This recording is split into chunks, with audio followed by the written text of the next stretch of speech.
pemahaman kepada kami bahwa mereka ke Sukabumi itu karena ada tujuan untuk mengamankan diri, dan ada informasi dari salah satu temannya bahwa di Sukabumi ada tempat pengobatan alternatif. Jadi pemeriksaan keterangan klarifikasi terhadap saksi korban, bukan saksi korban tapi terlapor, yaitu saudara Sor Sugama Halim. Ini ada foto-foto yang kami sampaikan. Berikutnya tahap penyidikan.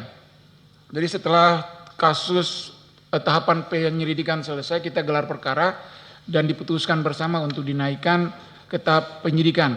Inilah dasar-dasar penyidikan. Ya, lanjut Pak, ini kan udah tahu semua. Ya, timeline penyidikan. Kami mengirimkan SPDP ke pelapor atau pada tanggal 14, ini SPDP yang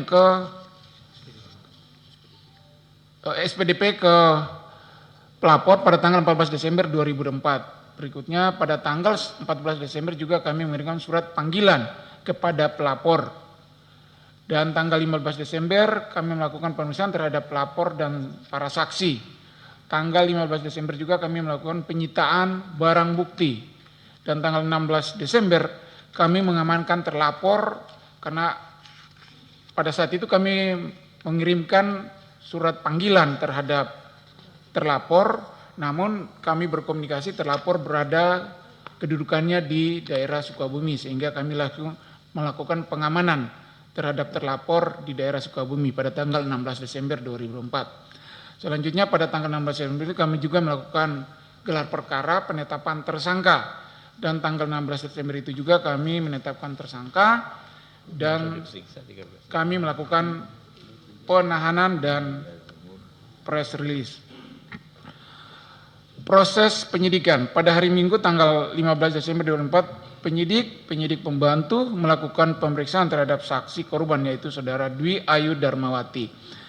Pada hari Minggu tanggal 15 Desember 2004, penyidik pembantu melakukan penyitaan barang bukti. Pada hari Senin tanggal 16 Desember, penyidik pembantu melakukan pemeriksaan terhadap saksi, yaitu saudara Linda Pancawati.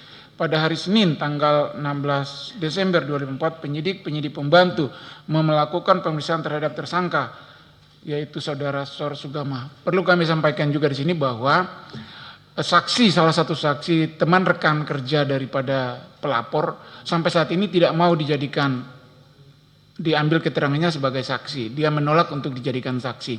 Namun kami sudah berkomunikasi dan kami sudah mengirimkan surat resmi untuk segera yang bersangkutan juga dijadikan saksi karena terdapat di dalam BAP saudari pelapor.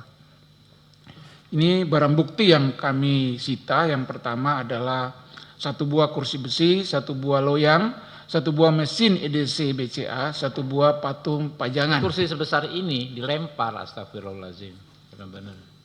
Dilempar ke Mbak Ayu ini, sebesar ini. Oke, lanjut. Badan besar saudara Sor Sugama Halim. Demikian yang dapat kami sampaikan yang berada di Polri sesuai dengan Perkap dan Perkabareskrim. Demikian yang dapat kami sampaikan. Wassalamualaikum warahmatullahi wabarakatuh. Shalom, Om Santi Om. Waalaikumsalam warahmatullahi wabarakatuh. Sebelum ke rekan-rekan anggota, dia sakit jiwa atau apa sih? Mohon izin Pak, itu kalau kasat matanya seperti yang disampaikan oleh Bapak yang terhormat Ketua, tapi kami tidak bisa mengejas ataupun kami tidak bisa menentukan. Tega itu gitu kan? Kami akan melakukan pemeriksaan. Jadi kayak bukan manusia gitu loh. Kami akan melakukan pemeriksaan psikologis yang bersangkutan. Iya, tapi jangan jadi alasan pemaaf nanti Pak. Siap. Ya. Oke, mungkin langsung suhu kita Pak Rikwanto.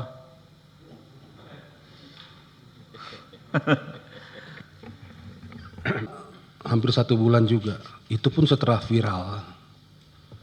Nah ini jadi catatan juga, seharusnya itu bisa lebih cepat lagi ya. Kalau saya berpikir sebagai anggota Polri dahulu, kalau kita fokus kejadian itu langsung ditangani, 3 sampai seminggu itu, 3 hari sampai seminggu selesai itu. Ya. Itu kasus nyata dan kelihatan dan terbuka.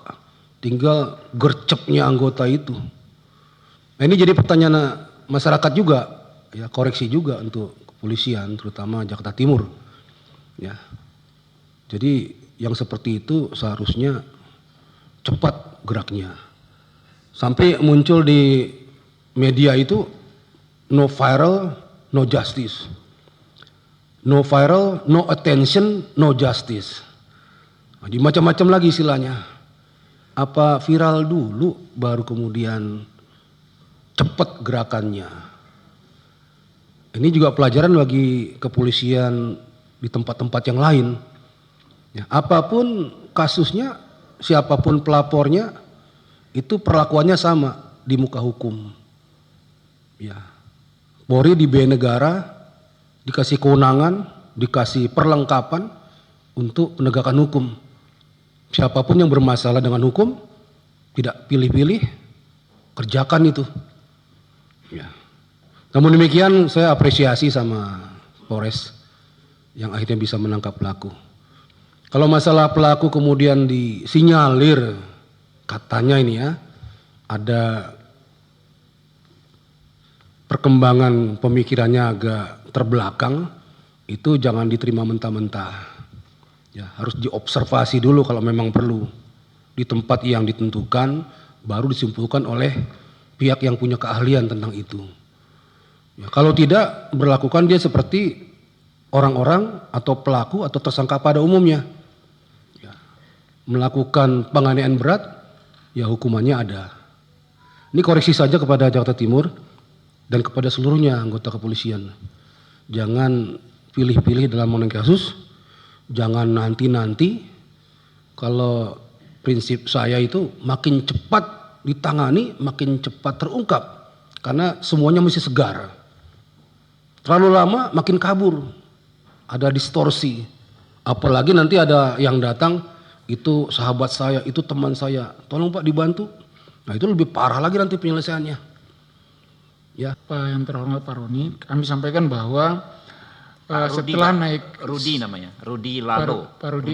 Rudal. Siap.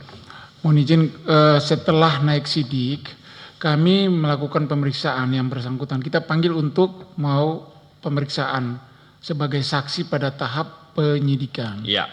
Namun yang bersangkutan karena dan orang tuanya karena merasa sudah terancam karena Sudah kabur ke Sukabumi itu. mereka menurut kepada kami bahwa mereka ke Sukabumi itu karena ada tujuan untuk mengamankan diri dan ada informasi dari salah satu temannya bahwa di Sukabumi ada tempat pengobatan alternatif.